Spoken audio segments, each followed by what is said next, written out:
Thanks for coming over, dude. No problem. Dude, I feel like you just got to go, and do your job. Like I know I didn't want to do my job for a while because I was just like in a bad place. And then now I had to force myself to go on stage to show my son that you can bounce back, you know? That's going to have to be a conversation, you think, at some point with your son? Well, I don't know. Shit changes so much. Who knows? You never thought about that? Well, yeah, of course. But I mean, who knows? I try to just deal with shit as it comes, try not to suppose anything. But when you say you want to show your son that you have to keep going, this is that. I guess so, yeah. I mean, like, really, this isn't, and I'm not meaning to project anything. I just maybe, but I obviously am. I want to show my son that you have to blah, blah, blah, blah, blah, blah. Yeah. But like, what about the selfish personal side of that? Like, also you want to do this, right? I mean, the son can't be complete the motivation. Is that a motivation? Does that make sense? Yeah. Your question makes sense. I don't know. It took a while for me to have fun on stage again. And then I started having fun on stage again. And it's just different now. My priorities are different, dude. Like, my priority was always get on stage, make people laugh. That's what I thought was most important. I told that to Kristen. I told that to her. And she was like, I get it. And it's just not anymore, man. I mean, it's not. I'll go on stage, but that's not what's most important. What's most important is my family. What's most important is, you know, my friends, the people that I am tight with, that are ride or die. You know, I want to be that way for them, and I want to be that way for my family. And that's what's most important. I want to talk more about what was most important and better understand. Making people laugh. I did a podcast with, I think it was Funches. It was a while ago. And he said, why do you do stand-up? And I said the honest thing, which was, I want to feel special. That's why I got into it. I want to feel special. And he laughs. And I didn't realize that was a funny, selfish answer until he said he wants to make people feel good. Whether or not that's the priority, I find that to be, and this is like maybe a flaw in my character. No, I want people to feel good, but I'm not going to do everything I'm doing if it doesn't also bring me something. Yeah, sure. I understand that. Yeah. So making people laugh, what did that bring you that was a priority that it's not anymore? Fuck, I don't know. I suppose it made me feel special. You know, I suppose it made me feel special. I suppose I like the attention. I liked the attention I got from people, you know, and you know, my dad said when I was coming up, he was like, be careful you don't start resenting people because all of a sudden they're going to love you and they don't know you. Could you tell me what that means? I don't get it. Well, like they don't know you and then you get famous and then they're going to love you, but they don't love you. So how does that, what's the resentment? Because of being like, well, you don't know me. And I'm this person. So basically not trusting people in a way. Like you think you like me. Well, no, but it's true though. They don't know me. Right. They just know my stand-up. And he's like, I've seen it happen to people because, you know, he's in the business and he's like, you know, don't let that resentment happen. And it did, dude. I like, fuck.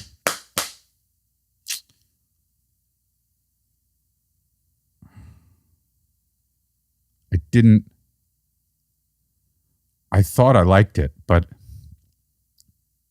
that's not real. That's not real. And this whole thing, this shift of, you know, life's a struggle. It's up and down, but I do have what's important, and I have to try and take care of that. And that's what's more important than making people laugh, because I don't need to feel special from people paying to see me. It's nice and it feels good. I can't lie about that. But what's special to me is 4 years ago, if I heard drums anywhere in my neighborhood, I would be absolutely furious. And now I hear them in my house and my 2.5-year-old is playing it. And it's not just that it's not annoying, it's that I love that noise. And that's what's important. So, I don't know, man. Life's about growth and it's about change. And you have to keep changing, because if you don't, then it's a death of some sort. And it's a struggle, and you just have to keep going. You know, a lot of people write to me now that, you know, they've been in a tough place, or they're in a tough place, and you know, they're in a dark time, and you know, they listen to comedy, not just me, but like podcasts, and they tell me that it helps, and I get it now. I never thought about it that way. I was always like, yeah, but life's fun. You go to comedy to escape shit, but I'm not escaping shit, dude. All I'm doing is is traveling the world. Everyone loves me, and I'm being famous, and people give me shit. Do you think you were escaping shit now? Yeah, I think I was. What? The feeling of loneliness, the feeling of depression, the feeling of that's it. It's just hard to cope, man. You know, all I ever wanted to do was make people laugh. You know, that's it. A lot of people feel who feel lonely. I would understand that because they don't have friends, or they don't have the things that they want interpersonally. You're very close with your parents, with your brother. You have a lot of friends. How would you explain what that loneliness that you were trying to escape is, even though you're around people? I always say, and I never really understood what this meant, but I would say it, and I kind of knew what it meant, and now I really know what it means. But like, you're not who you, in a way, you're who you are in your head. You're not who you are, or who you seem to be. You're not who you are to other people. You are who you are in your head. And I used to think, you know, look, I'm this 6'2" dude who has cool hair. I go on stage, people are gonna be like, fucking all right, bro. Because comedy stereotypically has been about the outcast, and I realize I don't really look like that, but I always felt that way. But so you are who you are in your head, and I was like, I'm not gonna let these motherfuckers tell me how I feel. I'm funny, fuck you. And how were they telling? What did you think they were projecting? Just that you're not an outcast? I think some of them were, but I think it was in my head anyway. I think that people would like, you know, what, fuck this guy, he's not. Yeah, what? I would see, you know, afterwards the show, somebody would, a guy's girl would come up and be like, oh my God, you're my favorite, you're so funny. And the dude was like, all right, babe. You know what I mean? Like that shit. And I'm just like, this guy just fucking, he's mad at me because I look like the guy that fucking, you know what I mean? Like I look like a guy in her past or some shit. Okay. You know? And so, but I never. What is that? How does that? What I'm saying is, you are who you are in your head. And I feel like even though I have a great family and I have all these, you know, I have friends, fewer than I thought, but I always felt this like sadness, you know? And I don't know why. You know, I'm working it out in therapy. I'm in therapy all the time, but it's tough, you know. I don't know why. I always felt that on you. Yeah, I know you did. I think that's why we got along. I think that, you know, we've always kind of got along, and like I've always liked you, and I've always thought of you as kind of this like special person. And I wonder if that's why. I don't know. I always felt like that. I always felt like we got along. Yeah. And I didn't think it was more than that. I didn't think it was less than that. Yeah, yeah. I always felt like we got along.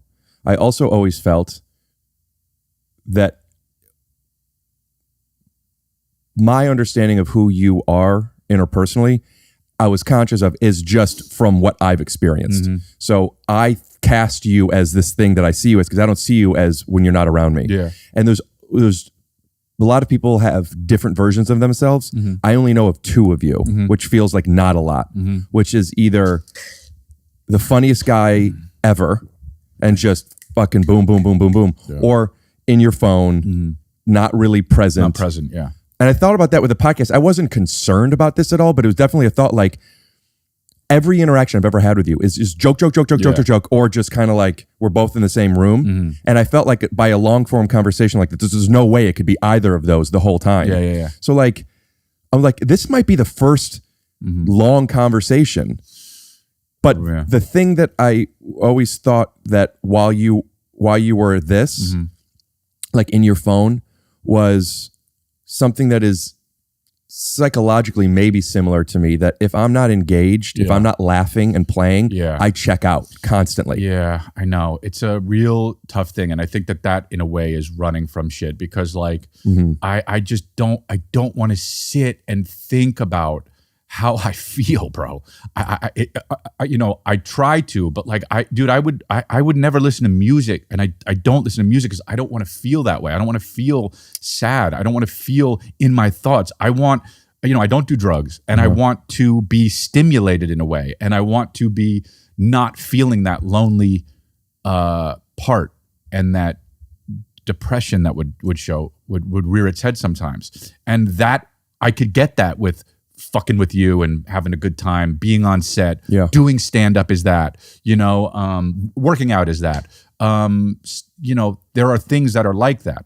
Was it that way before all that? Like, were you conscious that you didn't want to be in your head, or were you just running? Yes, but I thought that I was doing it right. I was like, I'm in my head, but who fucking cares? I figured it out. I figured out a hack code. Because you're successful. Yeah, I guess so. Yeah. Do you, now that you have new priorities, do you still connect with not wanting to sit by yourself? Is it hard to go to bed at night? No. Is it hard to sit by myself? I suppose. I suppose sometimes, yeah. I suppose sometimes, yeah. Is it for you? Mm-hmm. I do it though. It's been a conscious choice. Like the past few years, at least, I've become more aware of myself, and I've said on this podcast before, but I feel like answers are relatively easy. Questions are very hard. If you know what to ask, you could find an answer or get close to it.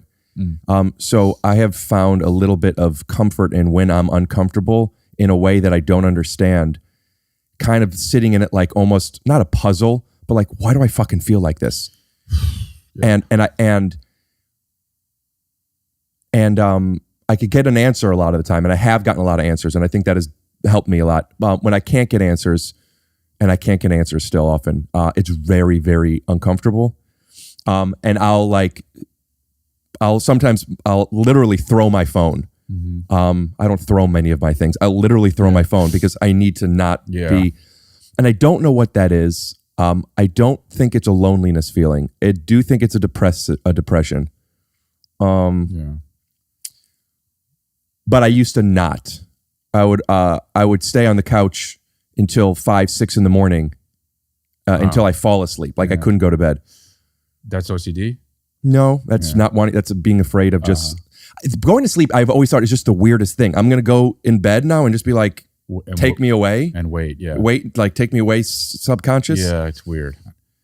OCD made you get up all the time. I remember you told me that, like when we first met. Yeah, OCD made me get up and do stand up all the time. Yeah. Why do you think? I mean, this is such a. You're not going to be able to answer this. Why are you so funny? First of all, thanks, but I just feel like I'm obsessed with it. I'm obsessed with trying to connect things like other things and why it's funny. I would always, when I was a kid, make jokes, and then later on I would ask, why did you think that was funny? Me too. Really? Yeah. And then I would I guess I was in a way storing that. Yeah, you still do that. Yeah, you do that. And I feel like I guess I'm using it for future jokes. Like I do sometimes think like, ooh, that's good to remember for that, if that ever arises. Like people say crowd work, like people are like, oh, you're good at crowd work. It's like, yeah, I've done a version of this a million times. I've been with the guy with this weird shirt on. I've been with a dude that's the fifth wheel. I've seen the fucking, the guy with no feet in the front. You know what I mean? Like I've just no feet. Yeah. Guys have no feet. Is that a real thing? Some guys have no feet. And you have a no feet bit? I don't know, but I've had a version of it. Do you know what I'm saying? Like there's a version of that I can connect with something else in my life that I've had that I can make a joke of. Can I hear you do something? If you see a guy with no feet? No, and I'll tell you why, because if it happens, I need it to seem off the cuff. Right. So I don't want to blow it on your fucking podcast. No offense, I love it. Off the cuff actually sounds like a somebody who maybe had no hands. Yeah, or feet. You can get your cuff. Yeah. You know what I mean? There's a joke there. But now I'll never do a joke with a guy with no feet because I've burned my material on your podcast. How much of what you're saying is true? That's what you just said. How much of that is true? Are you completely I'll joking? never do a joke about that, you're saying? What? Yeah. What? How much? Yeah. No, I would have to. Well, I would never make fun of a guy with no feet. No. Forget what the subject On matter stage, is. yeah. But the fact that we're talking about this thing, you've revealed that it's not really off the cuff. Would that really stop you from doing it on stage? Doing what on stage? Whatever the joke might be. You just said, I'll never do that joke. Yes. Do you feel that if you burn something on a podcast? Oh, no. Who gives a fuck? You? Why? It's a different audience. And it's still you. I do it now. Oh. I have to. It's hard. I don't do it enough. I feel like I'm lying. Yeah, you got to get over that. I've talked to probably 5-8 times some version of this has come up on a podcast, and the comedian opposite me always said you got to, and I would ask questions. It's just not going to happen. That's just not. I'm not. You're not going to feel that way. I'm not going to feel that way. Yeah, but you got to do it though. I don't know. So you want to, but you do stand up, and it's always different. There's always something different. Yeah. It's got to be. But that's good. I have to be in the audience. I don't want to get into it now because I've talked about it on the podcast, and even now I feel like you talk about it too much. Sure.